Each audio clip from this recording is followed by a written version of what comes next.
I am here at ATX Season 13. This so far has been amazing, and I get the chance to sit here and speak with Kate. Is it Folb or Folb? Folb. It is Folb.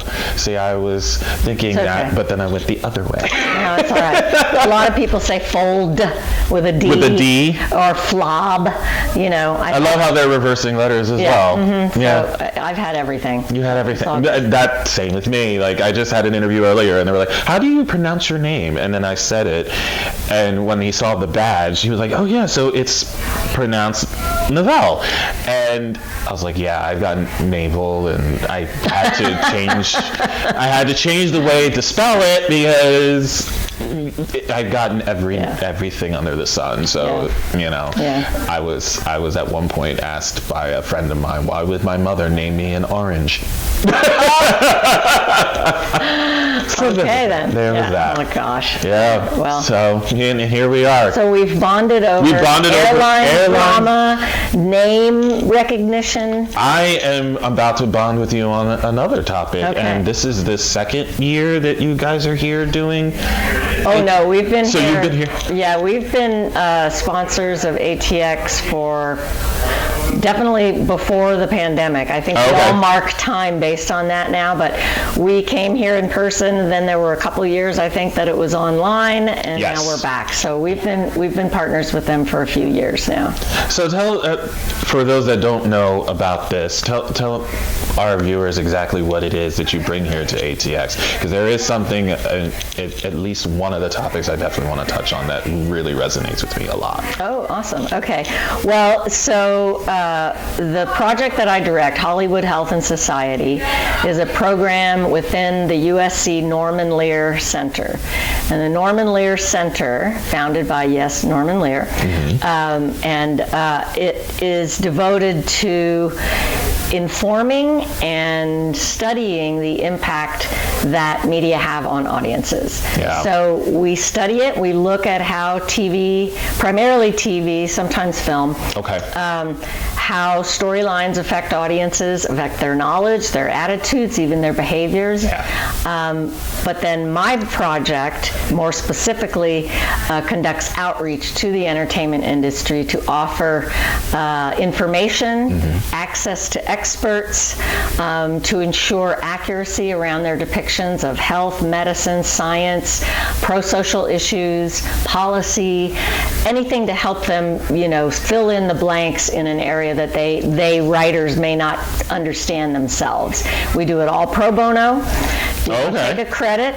We are there specifically just to support writers. We're officially partnered with the Writers Guild, so we are an official support service to the screenwriting community, the creative community, on anything to do with pretty much any topic at this point. I mean, we were founded in 2001, so we've been around almost 25 years. Yeah. And so the industry knows us, and they know that they can come to us, even if it's something out of the blue. They'll start with us and say, "Well, I'm not sure if this is in your wheelhouse, but can you help us?" And 99.9% of the time we can. And if we can't, we know who can. I was going to say, you know who to reach out to. Yeah. And the thing with Norman Lear, I grew up, and people, it was funny, right before I came here to do this with you, someone actually asked me, "Have you watched Maude?" I was like, well, I definitely have watched Maude if I can recite the lines for what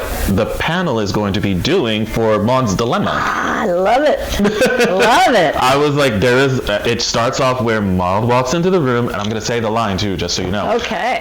Where Maude comes back, wondering where she is, because they were supposed to be bridge, and Carol asks her, it says to her, "Mother, it's after 8 o'clock, and Maude says, "Carol, I'm proud of you. Only 27 years old and already you tell time." What a great line.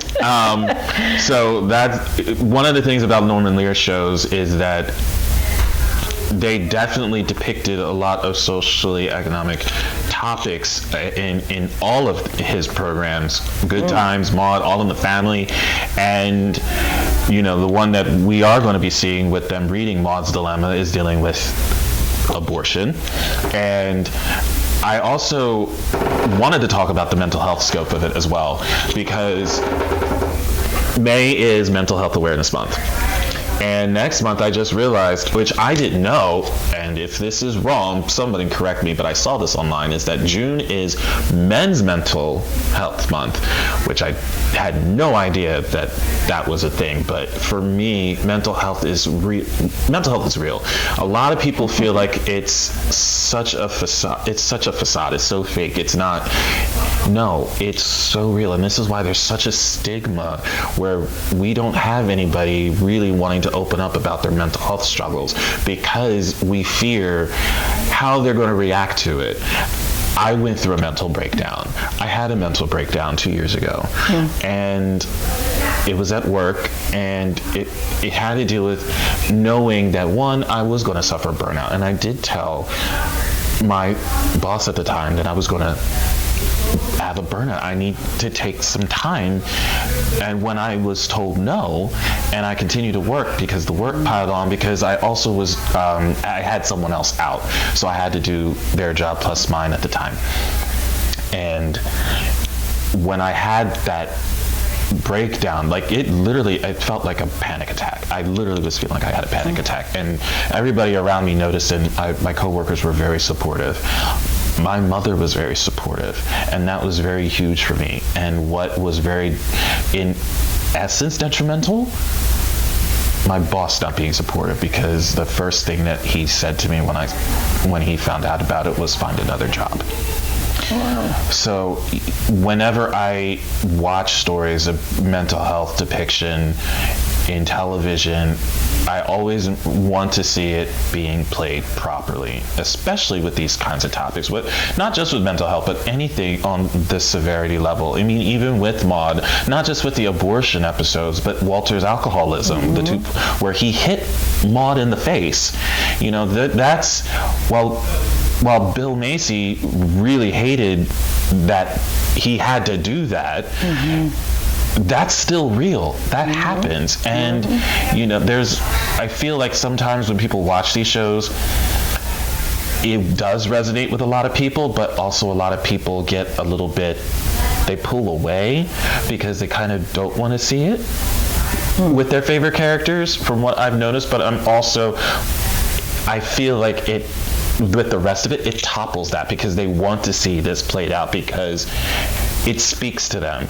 They either have went through it, or they know somebody who went through it or is going through it now. And I appreciated with the fact that you had to say that you make sure that it's done right, and that's what I like. Yeah, well, I don't know if you had a chance, but we just had a panel on mental health depictions. I had to miss it, and I wanted to see it. Yep. Well, watch the video when they put it up. I will watch that one, because we had a wonderful discussion about that, and how the Norman Lear Center has just released a study on depictions around mental health on television. And we've seen an increase in depictions, and not only an increase in depictions, but an increase in nuanced depictions, and a decrease in stigmatizing language or stigmatizing sort of attitudes, using words like crazy and things like that. We've seen that go down. So we're hopeful, and I hope by a lot of the work that we do, because I can tell you that a large percentage of the consultations that we do with shows, and we work with shows, everything from medical dramas to Sesame Street and everything in between. A lot of them deal with mental health topics, and so I hope we can take a little credit in bringing some of that authenticity. Absolutely. And also in sort of boosting those numbers. But what we talked about in our panel also was, yes, those are difficult depictions, but people do see themselves, or they see, maybe they see themselves as the bystander, not the one that's in the middle of the altercation, but they do see them, and it does make a difference. We did an episode with The Good Doctor that was actually on grief. It was about Sean and his wife lose a baby. They're pregnant and they had a miscarriage, and it goes through this whole grief. They're grieving, and at the end of the episode, we just put a tiny little end card that said, if you or someone you love is suffering from infant or pregnancy loss, go to this website. And it was this little website, RTZ Hope, Return to Zero Hope. And we saw like an over 2,000% increase in hits to that website immediately after the right after the show aired, or right after that piece aired, and then also the day after, because a lot of people DVR and watch it the next day. But so we see data that show that people, these stories do resonate with them, and if you give them something to do, they'll do it. Like go to a website, seek help, call 988, which is the new hotline for mental health. Correct. Which is incredibly important, and really, I mean, it's like 911, but 988 for mental health crises and suicide crises. So, so it's very important for us to ensure that the depictions are accurate, but also nuanced in a way that are relative. And, you know, in particular, we were talking earlier about Good Times. A show like that Norman Lear launched in the 70s, first of all, there had never been a show about people that weren't middle class. Right. Most of it was middle class or wealthy, right? And they were always white. So this was, you know, a black family living in the projects, and there were storylines about the stress of being a black father, working 2 jobs to feed his family, and just walking around, you know, in the 70s as a black man, and the pressure and stress that puts on, that he had high blood pressure. Well, no wonder, right? Right. So those kinds of stories, Norman Lear, again, introduced in the 70s, we're still needing to lift those up today. Yeah, and absolutely. Say, you know, there's still so much systemic racism within the healthcare community. There's still so much stigma around mental health in certain communities that we can't have enough stories on mental health, because somebody's going to always see themselves in something. And and the stigma has changed. I mean, people are much more open about talking about their own mental health issues than they may have been even 5 years ago. And I do agree with that. I have to say that I think TV has helped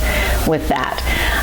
TV and definitely social media. I do agree. Yeah, it's definitely, you know, I have told my close friends about my breakdown when I had mine, and you know, people were finding out, and they were going, I appreciate you sharing your story because you helped somebody. And I think that's really the most important thing, is that we need to keep having these discussions, because we at least for me, I didn't realize how much my words could have meant to someone else until they told me that my words helped them. And I wish I remembered this golfer's name, who had just recently passed away at the age of 30 due to suicide. And I apologize for forgetting his name, but when I read it, it was just, you know, mental health is it's so real, and it's so raw, and it's just so upsetting to see that. And mental health is health.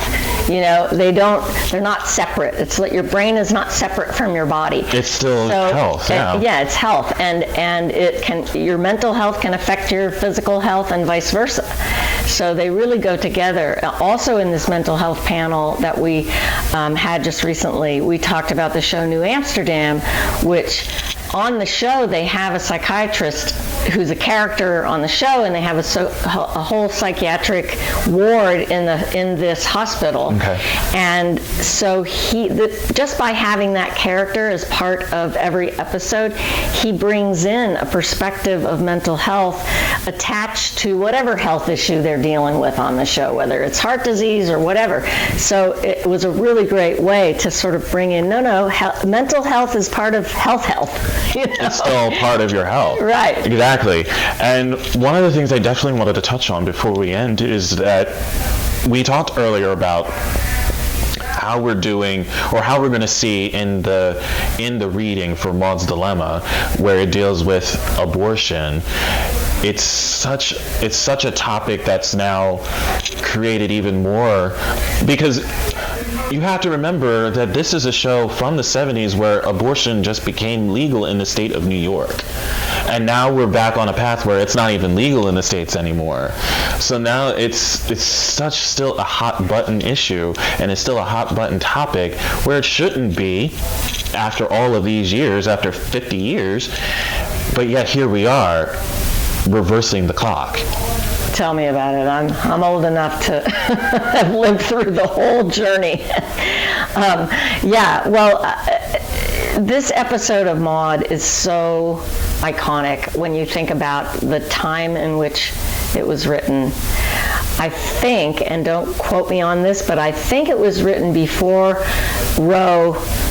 It was. Nationally. It right? was. That's it correct. was legal in the state of New York, but not everywhere. Everywhere. So that's even more amazing that they were able to do this episode. I don't think this kind of I can't say that. To do this kind of an episode in the 70s. Yeah. Where they got so much right about that. The fact that most women that seek abortions, even today, are women who are already parents. Mm-hmm.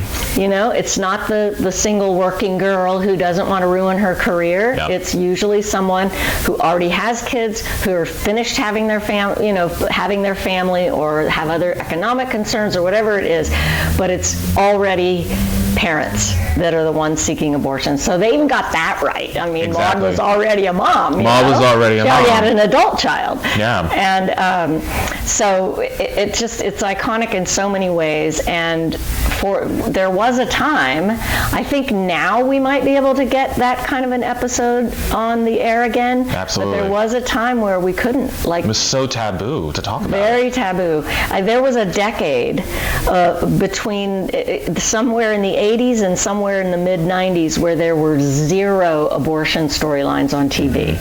And we have this documented through UC San Francisco. Yeah.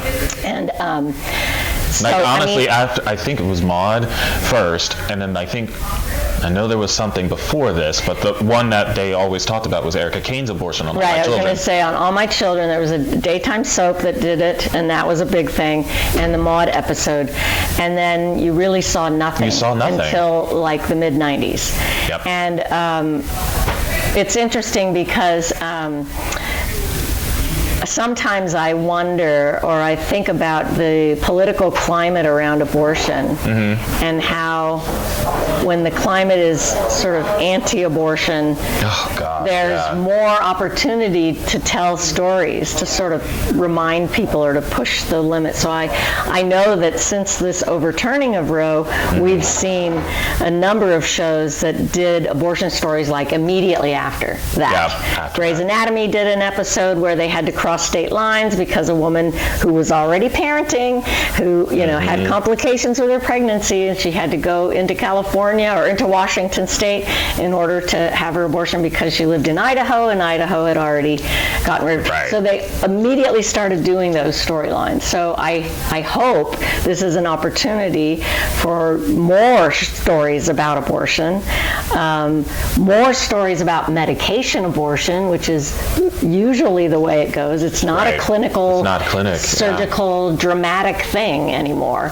And so we'll see. But I mean, the Maude episode and Erica Kane on All My Children are kind of like the two guiding lights from back in the day that dared. Sorry, I'm laughing because you just said another soap title in that conversation. Oops, what did I say? Guiding Light. Oh. Just made me think of those. Miss Guiding Light too. Yeah, Guiding Light, right, which you know. But I know. They were shining the way. But it really flabbergasts me.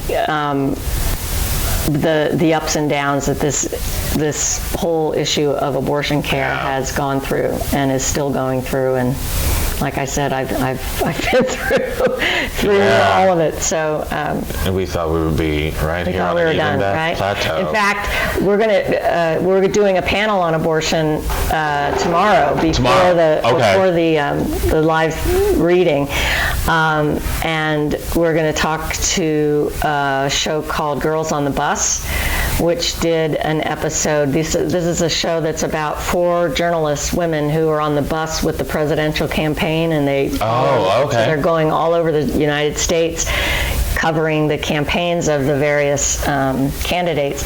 And one woman gets pregnant, and she wants to get an abortion, and she talks to her doctor, but her doctor can't send her the abortion pills to Iowa, or whatever state she was in, Missouri or one of those. So they have to plan, when is she going to be in California or what other state where they can actually send the pills to her and she can pick them up. So the whole I think they did something like this on the morning show. Yes, they did. So, that's really interesting to lay that out for audiences to see. And there's another show called Halt and Catch Fire. Halt and Catch Fire. That did which that show takes place in the 80s. Yes, it does. They have an abortion storyline.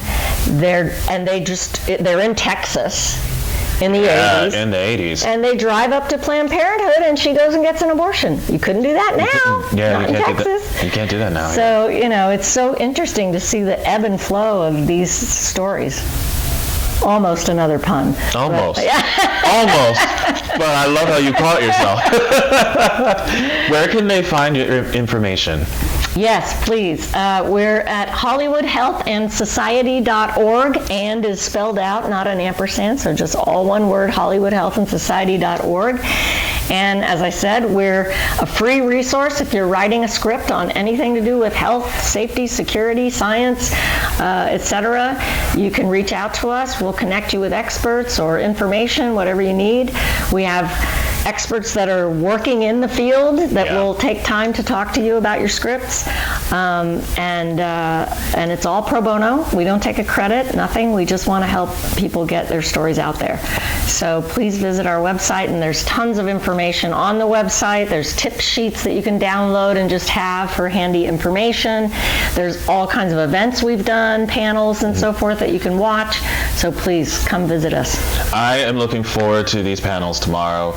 And I'm so sad that I missed the mental health one, but I cannot wait to see that video of that, because I do believe that there's some worthwhile discussion that was in there. And I appreciate you taking a few minutes out of your day to talk to me and letting me tell you my mental health story. That was really, I think, the best thing about this conversation was I got to say that to you. No, I appreciate it. I feel honored that you shared it with me. Thank you so much, Kate. Thank you. Really appreciate it. Take care.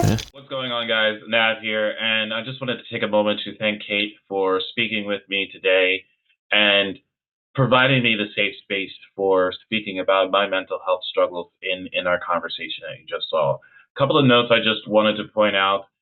First, I wanted to mention the gentleman who I was speaking about, who I couldn't remember his name, golfer Grayson Murray, who had passed away due to suicide. And I just want to apologize for not remembering his name in the conversation, but I also wanted to give my love and support to the family of Grayson.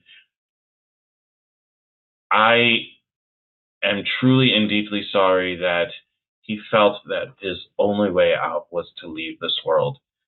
And I was told about June being Men's Mental Health Month, and I wasn't exactly sure, but it is, in fact, Men's Mental Health Month. And one of the things I definitely wanted to call attention to is how men are more likely to commit suicide than women, more than women.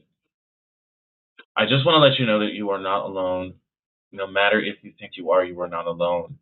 And I know that's very easy to say and probably difficult to even think about. But there are resources out there. There are people out there who is willing to lend an ear.